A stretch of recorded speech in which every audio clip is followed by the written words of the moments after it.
प्रणाम जी। शुरू करते हैं सुंदर साथ जी। बोलिए श्री प्राणनाथ प्यारे की जय। बोलिए श्री सद्गुरु महाराज की जय। प्रथम लागू दुई चरण को, धनी न छुड़ाइयो खीन। लाख तली लालेड़िया, मेरे जीव के ही जीवन। इन पाँव तले पड़ी रहूं, धनी नजर खोलो बातून। पलना वालू निरखु नेत्रे, मेरे जीव के ही जीवन, मेरे जीव के ही जीवन। प्रणाम जी सुंदर साथ जी।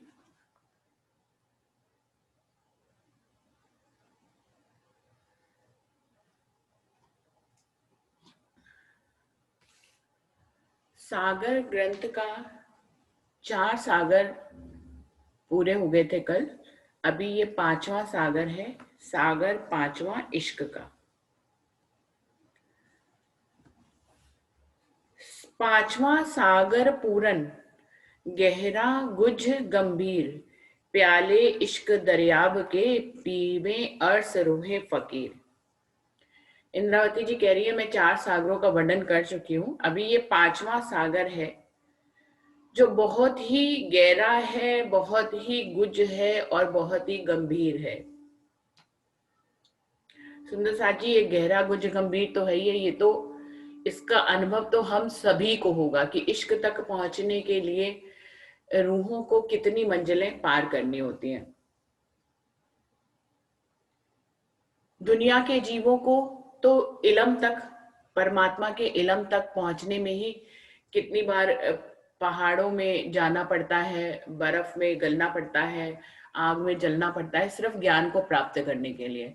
वो ज्ञान तो हमें बहुत सुख से, सरलता से प्राप्त हो गया, क्योंकि राज्य महाराज ने हमें ऐसे परिवार में भेजा, आए हम जहाँ पे कि हमें ये ज्ञान सरलता से मिल गया। लेकिन हम सभी जानते हैं कि इश्क की मंजिल बहुत ही कठिन होती है। कहने को ये बहुत सरल है कि परमात्मा दे पाना की करना ऐथे पटना ते ओथे लाना, बहुत ही सरल लगता है, लेकिन वास्तव में इश्क की मंजिल तक पहुंचना बहुत ही मुश्किल होता है। ये हर रूह का दिल जानता है। तो इंद्रावती जी जो कह रही हैं कि 5वां सागर पूरन, गहरा गुझ गंभीर, बहुत ही गहरा है, गुझ है और गंभीर है। प्याले इश्क दरियाब के, पीवे अर्श रूहे फकीर। अब यहाँ पे देखा जाए, हमारा तो अर्श में पूर्ण स्वरूप ही इश्क का था, लेकिन जीव पे जब आत्म की नजर आई तो रूहें इश्क से दूर हो गई। ऐसा नहीं कह सकते कि उनके अंदर से इश्क खत्म हो गया। इश्क तो परमधाम में आज भी कायम है और हर रूह के परात्म के अंदर उतना ही इश्क है जितना राज्य के अंदर है। लेकिन नजर फिर गई तो अपने असल स्वरूप के इश्क, जैसे अपनी परात्म से हम दूर हो गए, वैसे हम अपने इश्क से भी दूर हो गए। तो क्या कह रही है, प्याले इश्क दरियाव के, ये जो इश्क के का दरिया है, इश्क का जो जो नदी है, उसके प्याले को कौन पी सकता है? पीवे अर्श रूहे फकीर, सिर्फ परमधाम की रूहें पी सकती हैं, जो कि किसको चाह रही है? इश्क को ही यहाँ पर चाह रही है। उनकी चाहना, अंतिम चाहना क्या है? इश्क ही है। सो इश्क प्याले इश्क दरिया के, पीवे अर्श रूहे फकीर। इन रस को ए सागर, पूरन जुगल किशोर। ए दरिया सुख पाचमा, लहरे आवत अति जोर। ये किस रस का सागर है? ये इश्क के रस का सागर है। और पूर्ण युगल स्वरूप, जब इश्क आ जाता है तो पूर्ण युगल स्वरूप का स्वरूप तो आपके हृदय में आ ही जाता है, और इश्क में ही है। पूर्ण युगल स्वरूप जो है वो इश्क के ही स्वरूप है। तो इन रस को ए सागर, ये इश्क के रस का सागर है, और पूर्ण युगल किशोर, और युगल स्वरूप इश्क में ही है। ए दरिया सुख पांचवा, ये 5वां सागर वर्णन कर रही हूँ।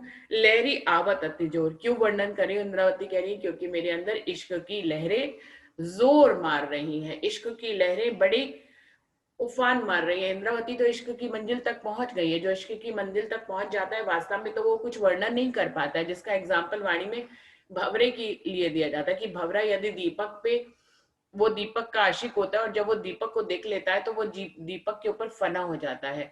अगर वो दीपक की सूचना किसी और भंवरे को जाकर देता है, पतंगा, सॉरी मैं भंवरा कह रही हूँ, पतंगा उसको कहते हैं। पतंगा जो दीपक देख के अपने शरीर को निछावर कर देता है, वो पतंगा अगर दीपक की खबर किसी और जाके पतंगे को देता है तो उसको सच्चा आशिक नहीं कहते हैं। लेकिन इश्क की तरंगे जब जोर मार रही हैं इंद्रावती के अंदर, वो इश्क की मंजिल तक पहुंच गई हैं, ये सब कुछ वो राज्य के हुक्म से कह पा रही हैं। अनंता जो इश्क की मंजिल पे पहुंच जाता है वो कुछ कह ही नहीं सकता। लहरी आवत अति जोर, उसकी बहुत ही लहरें आ रही है, इंद्रावती जी कह रही है, और वही लहरें मैं अपनी रूहों को तक पहुंचाना चाहती हूँ। अति सुख बड़ी रूह को, इश्क तरंग अतंत, मुख मीठी अपनी रूह को रस रसना पिलावत। वो कह रहे हैं जैसे रूहों के लिए इश्क का सागर है, वैसे श्यामा मराने के को भी बड़ी बड़ी रूह को भी इस इश्क के सुखों का आनंद मिलता है। अति सुख बड़ी रूह को, बड़ी रूह को बहुत ही आनंदित होती है वो इश्क के रस से। इश्क तरंग अतंत, इश्क की तरंगे अतंत है जो राज्य महाराज अपनी रूह, बड़ी रूह श्री श्यामा महारानी को देते हैं। मुख मीठी अपनी रूह को रस रसना पिलावत, मुख मीठी अपनी रूह को, ये मुखार राजी महाराज के कहते हैं कि इस दुनिया में क्या कहते हैं कि तुम बहुत ही प्यारे हो मेरे, तुम मेरे मेरे मीठे हो, तुम मेरे लिए बहुत ही मीठे हो, बहुत ही प्यारे हो, जो कोई बहुत अजीज होता है। तो वही बात यहाँ पे कह रहे हैं, मुख मीठी अपनी रूह को, अपनी मीठी रूह को राजी महाराज अपनी मीठी रूह जो श्यामा मनानी है उनको अपनी रस की रसना पिलाते हैं। हेत कर इन रूहन की प्यार सो बात सुनत, सो वचन अंदर लेके मुख सामी बान बोलत। राजी महाराज इस इश्क के सागर से क्या करते हैं, हेत कर इन रूहन की प्यार सो बात सुन, अपने श्रवणों से राजी महाराज अपनी रूहों की प्यार भरी बातें को सुनते हैं और फिर उन वचनों को अपने अंदर धारण करते हैं और फिर मुख सामी बान बोलत, और बिल्कुल उनकी जो बात प्रेम, तो ऐसी मीठी बातों को अपने दिल में धारण करते हैं और फिर जितने इश्क भरी बात रूहें राजी महाराज से कहती है उनका उत्तर जवाब जो है वो अपनी मीठी रचना से उतना ही सुंदर, उतना ही मीठा जवाब देते हैं। नैनो नैन मिलाए के अमी रस सींचत, अपने अंग रूहें जान के नेह नए नए उपजावत। वो रूहों के साथ प्रेम का रस पिलाने के लिए, प्रेम का रस कई तरह से पिलाया जाता है परम धाम में। नैनों से नैनों को मिलाकर, श्रवणों से मीठी बातों को सुनकर, फिर मुखारविंद से मीठी रसना को बोलकर, छवि अपने अपने पूर्ण छवि को बदलकर और अपनी चाल से, अपने हाव भाव से, इस प्रकार से और अपने गति से राज्य महाराज रूहों को प्रेम का रस पिलाते हैं। यहाँ पे क्या कह रहे हैं, नैनो नैन मिलाए के अमीरस सींचत, नैनो से नैन मिलाकर इश्क की तरंगों को राज्य महाराज अपनी रूहों तक पहुंचाते हैं और उनको अपने प्रेम में नहला देते हैं, सराबोर कर देते हैं, जिसको कहते हैं अमीरस सींचत। सींचना जैसे माली पौधों को सींचता है, बिल्कुल वैसे ही राजी महाराज अपने इश्क और अपने प्रेम से रूहों को सींचते हैं। अपने अंग रूहे जान के नेह नए नए उपजावत, क्योंकि रूहें भी किसका अंग है, राजी महाराज का ही अंग है और अरस परस सुख है। जिस प्रकार राजी महाराज उनके अंदर प्रेम उत्पन्न करते हैं तो उनसे प्रेम लेते भी हैं। अपनी अंग अपनी ही अंग है ऐसा तो राज्य को पता ही है। नेह नए नए उपजावत, इस प्रकार नए नए प्रेम के तरंग उपजाते हैं, नए नए प्यार और लाड राजी महाराज अपनी रूहों से करते हैं। सुख केते कहूं श्यामा जी के, हक सुख बिना हिसाब, ए सुख सोई जाने जो पिए इन साकी शराब। वो कह रहे हैं कि श्यामा महारानी के सुखों के बारे में आपको क्या कहूं, राजी महाराज के सुखों के बारे में आपको क्या कहूं जो श्यामा महारानी को देते हैं। ए सोई रूहे जाने, इनको सिर्फ वही रूहे जानती हैं जो पिए इन साकी शराब। जो राजी महाराज की शराब को उनकी सुराई से पी चुकी होती है, वो ये जानती होती है कि श्यामा महारानी को कैसे सुख मिलते हैं। देखिए जो इश्क की मंजिल तक पहुंच जाता है वो दूसरी रूहों की मंजिल कहाँ की है और उनको कितना सुख मिल रहा है, इसको वो आगे वाली सखी पहचान जाती है। वैसे तो आगे पीछे ना तो परमधाम में होता है, ना ही यहाँ पे इस दुनिया में कुछ आगे पीछे होता है। जब परमधाम से एक साथ आए और परमधाम में एक साथ उठना है, तो ये तो दुनिया की कहानी है कि यहाँ पे हम द्वैत में आकर आगे पीछे सोचते हैं। परमधाम से एक साथ चले थे और परमधाम में एक साथ चलेंगे, तो क्या आगे पीछे है। लेकिन परमहंस जो इस दुनिया की नजर से हमें दिखाई देता है कि वो पहले हमसे आगे हैं और जिनकी हमें चाल को ग्रहण करना है, तो दुनियावी दृष्टि में हम उनको आगे और खुद को पीछे कहते हैं। और दुनिया की नजर में खुद को पीछे और परमहंसों को आगे कहना उचित भी है, क्योंकि अगर हम इस सत्य को इस बात को ग्रहण नहीं करेंगे कि हम पीछे और वो आगे हैं, तो हम कभी भी उनका अनुकरण नहीं करेंगे। इसी बात को याद कर लेंगे कि भाई परमधाम से तो चाहे परमहंस हो हम हो, एक साथ आए और वहां पे एक साथ ही उठना है। तो जब तक दुनिया में है, जब तक रूह आत्म की नजर जो है जीव पर पड़ी हुई है और अभी परात्म में जब तक वापस नहीं लौटी है, तब तक आगे पीछे द्वैत का भाव लेना गलत बात नहीं है, वो सही बात है, क्योंकि इसी से हम किसी अपने महापुरुष का अनुकरण कर पाते हैं, अपने सतगुरु का अनुकरण कर पाते हैं। तो क्या कह रहे हैं, जो रूह इश्क की मंजिल तक पहुंच जाती है, वो अपने साथ आने वाली अनंत रूहों के सुखों को पहले से ही जानती होती है। वो परमधाम की जो रूह होती है वो सब जानती है। रस भरी अति रसना, अति मीठी बल्लभ बान, ए सुख कयो न जाबई, जो सुख देत जुबान। राज्य की रसना जो है वो रस से भरी हुई है। किसके? प्रेम के रस से भरी हुई है।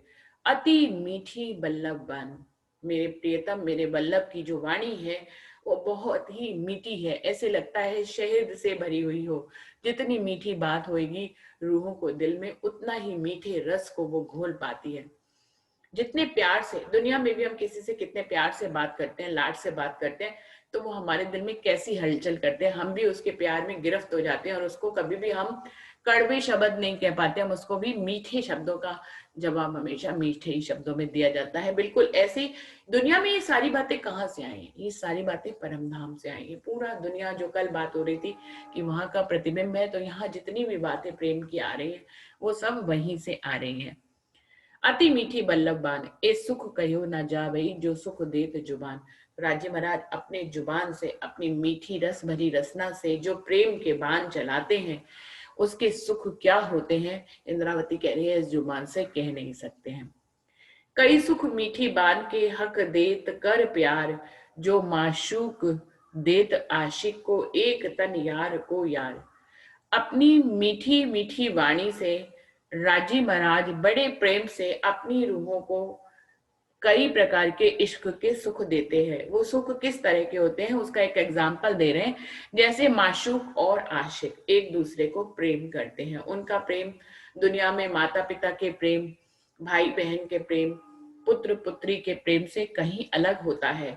तो क्या कह रहे हैं, जो माशूक देता आशिक को, जैसे आशिक और माशूक का प्रेम होता है, पूर्ण एग्जाम्पल बता रहे हैं। पूरी दुनिया में जितने भी धर्म ग्रंथ हैं या जितने भी धर्म संप्रदाय हैं, वो सब जो है परमात्मा के साथ आशिक और माशूक का रिश्ता नहीं कहीं पे भी वर्णन आता है। हर कोई जो है उनके साथ जो है, कोई कोई तो मैंने पढ़ा है कि वो परमात्मा को पिता मानते हैं, खुद को उनकी संतान मानते हैं।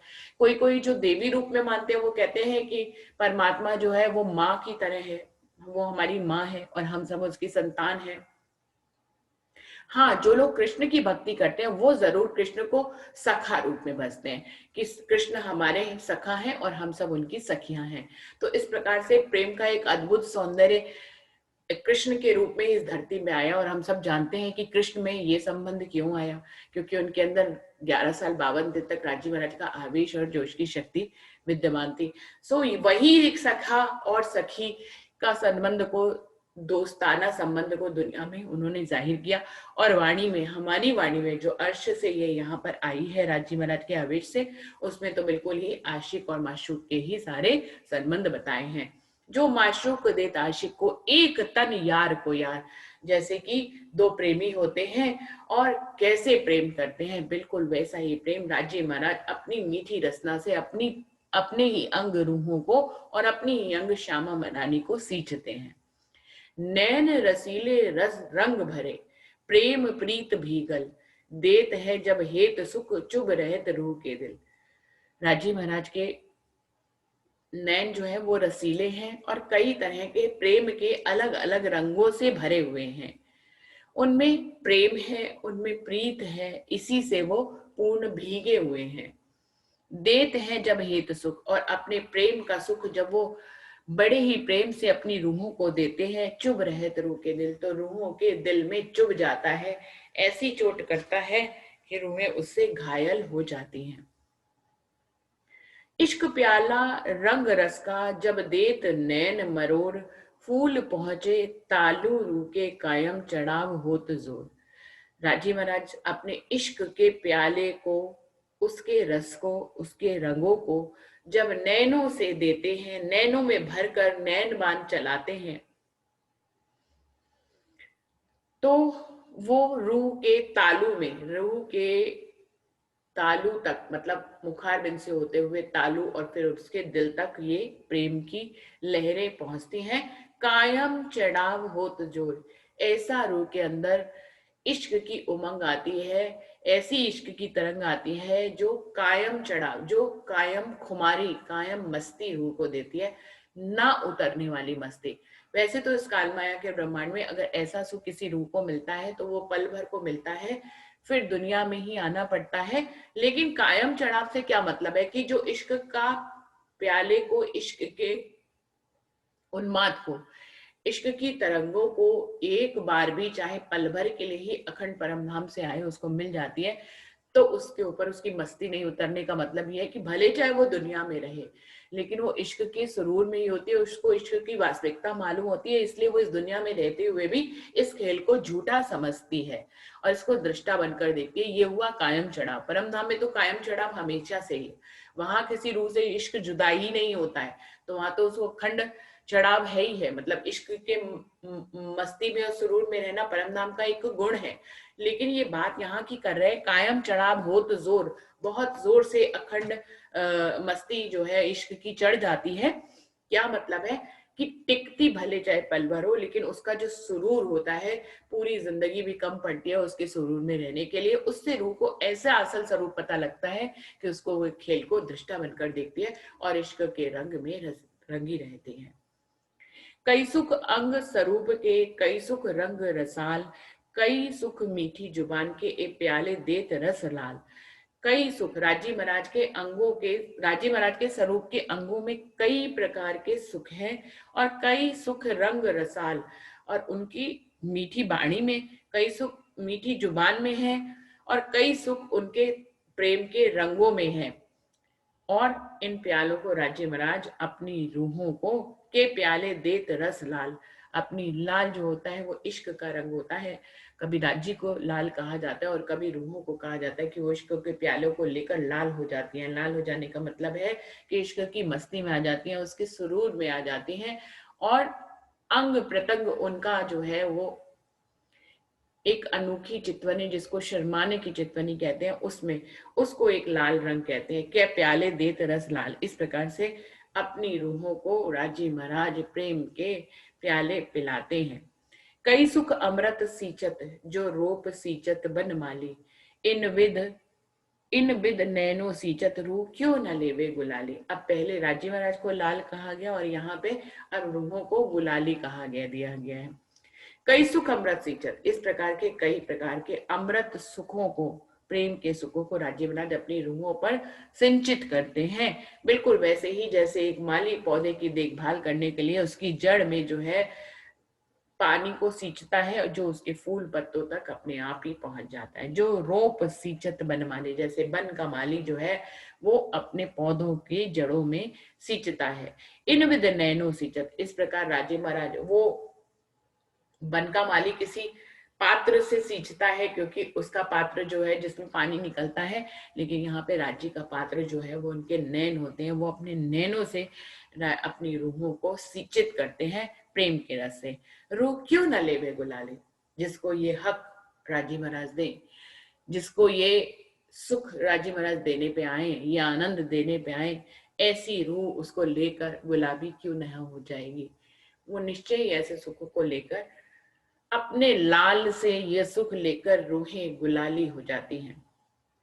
जो कछु बोले रूह मुक्ते सो नीके सुने हक कान, ऐसा मीठा जवाब तो ये देवई कोई न सुख इन समान। कितनी सुंदर बात कह रहे हैं कि कोई रूह यदि मुख से कुछ भी कहती है, वो राजी महाराज अपने श्रवणों से बहुत ही ध्यान से सुनते हैं और ऐसा मीठा जवाब उस रूह को देते हैं, कोई न सुख समान, फिर उसको इस सुख के समान कोई सुख नहीं लगता है। बहुत ही सुंदर बातें होती हैं, बहुत ही दिल में रस घोलती हैं जब मीठी बतियां होती हैं। जब आशिक और माशूक के बीच में मीठी प्रेम की बातें होती हैं, तो एक आशिक कुछ बोलता है, माशूक उसको सुनता है, माशूक कुछ बोलता है, आशिक उसको सुनता है, उसको दिल में धारण करता है। देखिए, दुनिया में हजार बातें हों, कई बार हम उन पे ध्यान ही नहीं देते, कान से सुनते हुए भी वो निकल जाती हैं।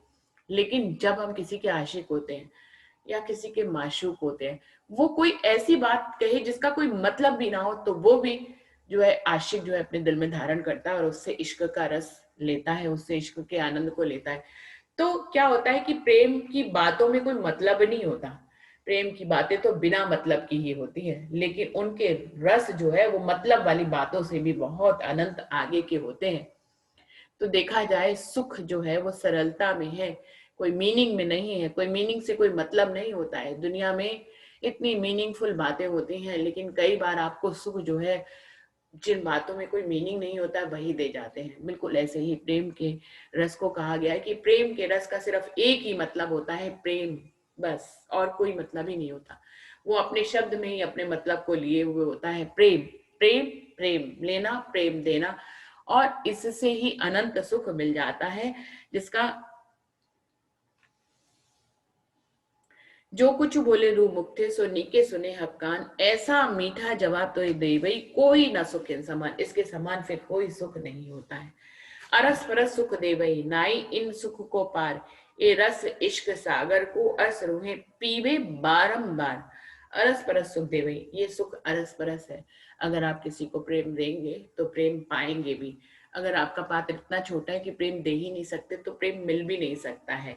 प्रेम जितना लुटाया जाता है उतना ही घूमकर लौट कर आप तक वापस आता है। इसीलिए ऐसा कहा गया है, जितने भी संत हुए हैं, जितने भी बुद्धत्व पुरुष हुए हैं, उन्होंने सभी ने परमात्मा को दूर से ही जाना हो, लेकिन इश्क की तरंगे दूर से भी आ जाती हैं। हम लोगों ने यही जाना कि कोई भी परमात्मा अक्षरातीत पूर्ण पारब्रह्म परमात्मा तक नहीं पहुंचा, अक्षर ब्रह्म तक भी नहीं पहुंचा, वहां तक सिर्फ पंच वासनाएं पहुंची हैं। तो जो सबने इतना सब कुछ परमात्मा समझकर चाहे ब्रह्मा विष्णु महेश की प्राप्ति की हो, लेकिन इश्क की तरंगे तो दूर तक जाती हैं। तो सब प्रतिबिंब के प्रतिबिंब हैं, लेकिन इश्क की तरंगे चाहे प्रतिबिंब से भी छन के आ रही हो, फिर भी जो भी उस तक बड़ा है परमात्मा तक, उस तक वो पहुंची है। इसीलिए हर किसी ने, चाहे कोई पूर्ण अक्षरातीत पारब्रह्म परमात्मा तक पहुंचा हो या ना पहुंचा हो, चाहे वो बैकुंठ के विष्णु भगवान तक ही पहुंचा हो, लेकिन उसने इश्क की बात, प्रेम की बात की जरूर है। इसीलिए उसने कहा है दुनिया में, हाँ ये जरूर है, वो आशिक और माशूक वाले प्रेम को समझी हो या ना समझो, लेकिन सारी सृष्टि को प्रेम करने का संदेश हर संत ने, हर महापुरुष ने दिया है। तो प्रेम की बात तो बिना कहे ही हर किसी को मालूम होती है, इवन जानवरों तक को मालूम होती है, तो मनुष्यों को तो मालूम है ही है। अरस परस सुख दे वही, ये अरस परस का सुख है, जितना दिया जाता है उससे ज्यादा वापस आता है। ना ही इन सुख को पार, इस सुख का कोई पार नहीं है। ए रस इश्क सागर को अर्स रूहें पीवे बारंबार, ऐसे इश्क के सागर की लहरों को रूहें बारंबार पीती हैं। परम धाम में तो बारंबार पीती ही है, लेकिन यहाँ काल माया के ब्रह्मांड में जिन रूहों की पहुंच हो जाती है, वो इसको बारंबार पीती हैं। प्रेम में रहना किसको अच्छा नहीं लगता है। दुनिया की सब बातों को छोड़ दिया जाए, सब दुखों को छोड़ दिया जाए, सब सुखों को छोड़ दिया जाए, तो सिर्फ अगर एक प्रेम में ही जीने लग जाए रूह, तो इससे बड़ा सुख कोई और नहीं होता है। और इसमें उसको जो आनंद मिलता है वो कहना ही क्या। ए सुख सागर पांचवा, इश्क सागर दिल हक, पहले चार देखे सागर कोई ना हक दिल माफक। ये सुख का सागर है, जो कि पांचवा सागर है, इश्क सागर दिल हक। इश्क के सागर को क्या कहा गया है? राजी महाराज का दिल कहा गया है। इश्क सागर दिल हक, इश्क का जो सागर है, पांचवा सागर क्या है? राजी महाराज का दिल है।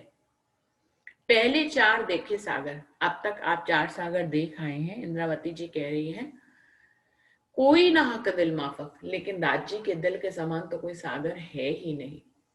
काल माया के ब्रह्मांड में भी दिल को सर्वोपरि कहा गया है कि दिल की धड़कन रुक जाती है तो श्वास भी रुक जाती है। तो दिल सर्वश्रेष्ठ जगह है, इसीलिए दिल को ही अर्श करना कहा गया है। कोई ना हक दिल माफक, सभी सागरों में कोई भी राज्य के दिल के सागर के समान, जो कि इश्क के सागर के समान कोई सागर नहीं है। हक की तो एक खेल दिखाई आप बेबरा वास्ते इश्क, क्यों ना देखो पट खोल के नजर खोली है हक। वो कह रहे हैं ये खेल बना भी किस लिए, इश्क के वास्ते ही तो बना है, उसी के बेबरे के लिए ही तो बना है। तो आज जो ज्ञान का पट आपको मिला है, जो प्रेम का प्याला मिला है, उससे अपने जो है संशय के पटों को खोलकर राजी महाराज की तरफ हे रूह तू क्यों नहीं देखती है। इन ठौर बैठे दिखाइया साहेबी हक बुजरक, बैठ हक दिल बीच में पी प्याले इश्क। इन ठौर बैठे दिखाया, राजी महाराज ने अपनी परम धाम में बैठे बैठे ही अपनी साहिबी, अपनी बुजरक साहिबी को राजी महाराज ने परम धाम में बैठे बैठे ही दिखा दिया। बैठ हक दिल बीच में पी प्याले इश्क। अब रूहों को क्या चाहिए, जब राज्य महाराज ने अपनी सारी साहिबी यहाँ पर रूहों को दिखा ही दी है, तो राज्य महाराज के दिल के अंदर रूहों को बैठकर उनके इश्क के प्यालों को पीना चाहिए। 5वें सागर तक पहुंचना बहुत ही जरूरी है, रूह की मंजिल यही है। तो क्या कह रहे हैं, पैठ हक दिल बीच में, राज्य महाराज के दिल में भी बैठ, यानी कि उनके इश्क के सागर में डूब जा और पी प्याले इश्क, और उनके इश्क के प्यालों को पीती रहे। तो हक्के कया अर्स अपना इश्क दिल मोमिन, सो इश्क करे जाहिर दिल बैठ हक के तन। राजी महाराज ने यहाँ पे रूहों के दिल को अर्श कहा गया है। इश्क दिल मोमिन, मोमिनों के दिल में इश्क है और इसीलिए उसको अर्श कहा गया है।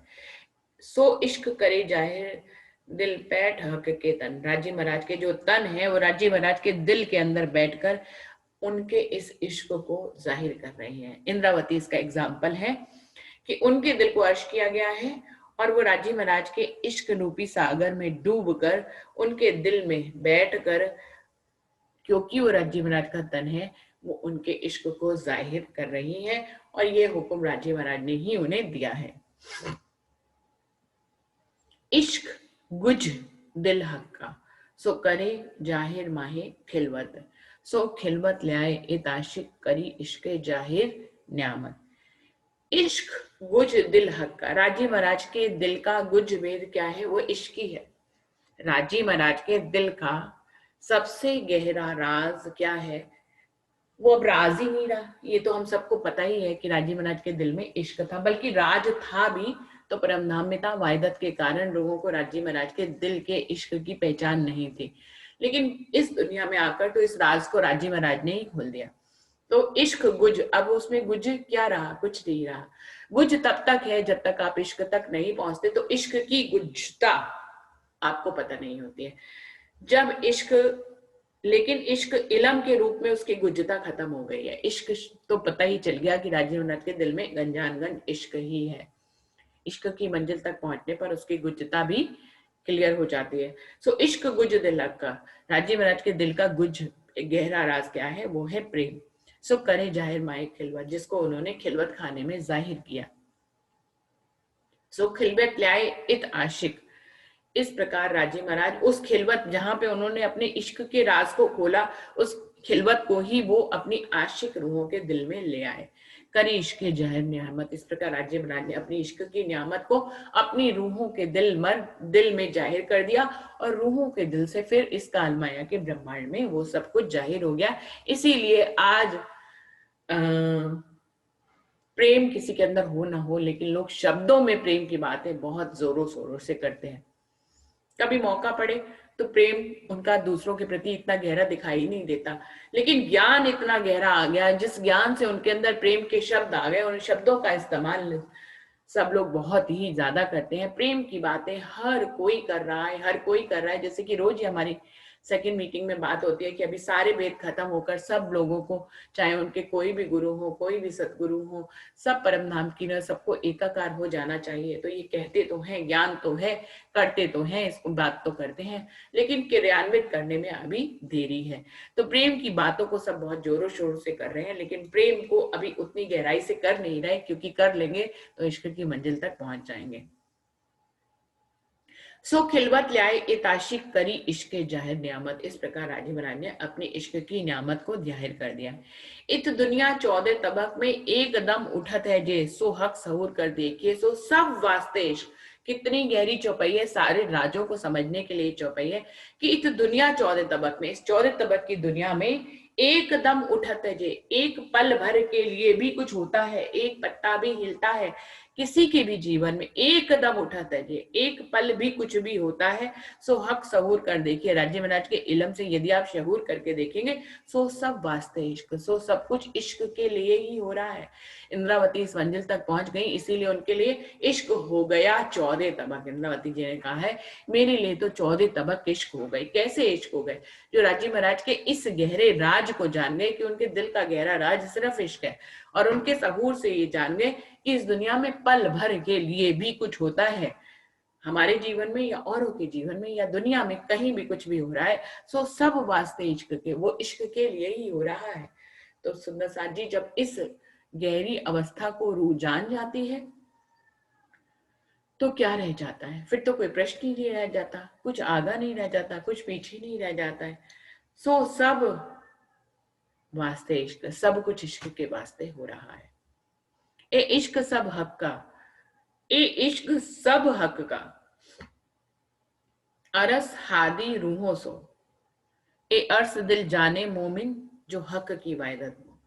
ए इश्क सब हक का, राजी महाराज के का जो भी इश्क है, जो भी इश्क है, अर्स हादी रूहों सो, जो उनका श्यामा महारानी और रूहों से है, ए अर्स दिल जाने मोमिन, उनका जितना गहरा प्रेम का संबंध है उसको वो मोमिन जानते हैं जिनका दिल अर्श हो चुका है, जो हक की वायदत में, और जो राज्य महाराज की वायदत में रहते हैं, उनकी दिल के गंजान सारांश को, प्रेम के सारांश को जानते हैं कि दुनिया में पल भर में भी कुछ हो रहा है तो वो इश्क के कारण हो रहा है। तो सुंदर साथी सारी नाराजगियां खत्म हो जाती हैं, सारे संशय खत्म हो जाते हैं, सारा द्वैत खत्म हो जाता है कि जब सब कुछ ही इश्क है तो फिर सामने वाला भी जो कर रहा है वो इश्क के कारण कर रहा है, हम जो कर रहे हैं वो भी इश्क के कारण कर रहे हैं, लेकिन हर्ष के सहूर से विचार भी करते हुए चलना है। एक या एते ही वास्ते तुम्हारे दिल उपजाया एक खेल में देखे जुदे हुए लेने मेरा इश्क सने। ये जो खेल बनाया राजी महाराज करे, इसी वास्ते ही तो बनाया है। तुम्हारे दिल उपजाया, और तुम्हारे दिल में खेल देखने की जो मांग उपजाई वो मैंने ही तो उपजाई है। एक खेल